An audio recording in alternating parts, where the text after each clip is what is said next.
ములుగు జిల్లాలో ఉద్రిక్త పరిస్థితులు చోటు చేసుకున్నాయి. రొయ్యూరు, చెల్పాక మధ్య ఉన్న రిజర్వ్ ఫారెస్ట్లో ఆదివాసీలు వేసుకున్నారు. వాటిని ఫారెస్ట్ అధికారులు తొలగించే ప్రయత్నం చేశారు. దీంతో అటవీ శాఖ సిబ్బందిపై కర్రలు, కారంపొడి, గొడ్డలతో గిరిజనులు తిరుగుబడ్డారు. అధికారులపై దాడికి పాల్పడ్డ 11 మంది గిరిజనులపై పోలీసులు కేసులు నమోదు చేశారు. తమపై దాడి చేసిన అటవీ శాఖ సిబ్బందిపై కూడా కేసులు నమోదు చేయాలని ఆదివాసీలు డిమాండ్ చేస్తున్నారు.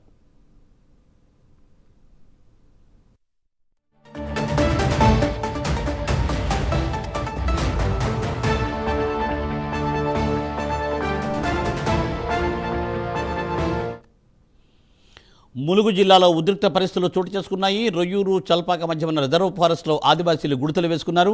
వాటిని ఫారెస్ట్ అధికారులు తొలగించే ప్రయత్నం చేస్తే గిరిజనులు వారిపై దాడి చేసి కర్రలు, కారం పొడి, అలాగే కొడవలతో దాడి చేశారు. దీనిపై అధికారులు కూడా దాడికి పాల్పడితే 11 మంది గిరిజనులపై పోలీసులు కేసులు నమోదు చేశారు. మరి దీనిపై మరింత సమాచారాన్ని మా ప్రతినిధి తిరుపతి అందిస్తారు. తిరుపతి.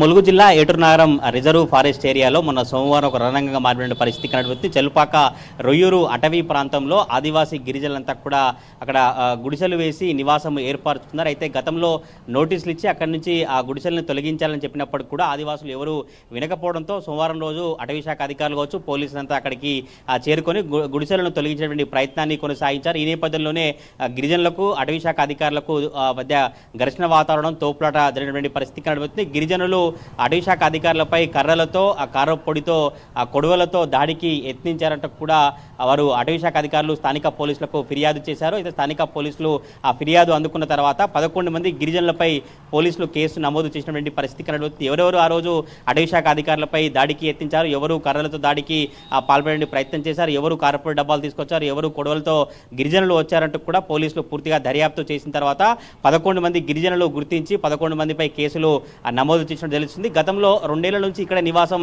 ఏర్పరచుకున్నాం, ఎందుకు అటవీ శాఖ అధికారులు, స్థానిక పోలీసులు కావాలనే దౌర్జన్యంగా వ్యవహరిస్తున్నారు, ఇప్పటికైనా మంత్రి సీతక్క కావచ్చు, పర్యావరణ సంబంధించినటువంటి అటవీ శాఖ సంబంధించినటువంటి సురేఖ కూడా స్పందించాలని ఆదివాసులు చెప్తున్నప్పటికీ కూడా ఈ ఆదివాసులు ఎవరైతే వారు ఉన్నారో అప్పుడు ఆ రోజు సోమవారం రోజు జరిగినటువంటి ఘటనకు సంబంధించి అటవీ శాఖ అధికారులు స్థానిక పోలీసులకు ఫిర్యాదు చేసినటువంటి నేపథ్యంలోనే పోలీసులు కేసు నమోదు చేసినట్టు తెలిసింది. ఆదివాసులు ఏమో తప్పకుండా ఇక్కడ నుంచి వెళ్ళాము, ఇక్కడే ఉంటాము, 2 ఏళ్లుగా ఈ నివాసం ఏర్పరచుకున్నట్టు కూడా ఆదివాసులు చెప్పినటువంటి పరిస్థితి కనబడుతుంది. వారు కూడా కొత్తగా ఒక డిమాండ్ను వ్యక్తపరిచినటువంటి పరిస్థితి కనబడుతుంది. ఎవరైతే అటవీ శాఖ సిబ్బంది మాపై కూడా దాడులు చేశారో వారిపై కూడా కేసులు నమోదు చేయాలి. పోలీసులు తప్పకుండా ఏకపక్షంగా మాపైన కేసులు నమోదు చేయడం కాకుండా ఈ ఎవరైతే గిరిజనులపై కావచ్చు, ఆదివాసులపై పోలీసులు, అటవీ శాఖ అధికారులు, సిబ్బంది దాడి చేశారో వారిపై కూడా కేసు నమోదు చేయాలని వారు చెప్పినటువంటి పరిస్థితి కనబడుతుంది. మరి చూడాలి, పోలీసులు ఆదివాసుల నుంచి ఫిర్యాదు తీసుకుంటారా, అటవీ శాఖ సిబ్బందిపై పోలీసులు కేసులు నమోదు చేస్తారా, కేవలం ఎవరైతే ఆదివాసులు ఉన్నారో వీరి 11 మంది పైనే కేసులు నమోదు చేసి ఇలానే దర్యాప్తు కొనసాగిస్తారో చూడాల్సిన పరిస్థితి కనబడుతుంది. ఇటు ములుగు జిల్లా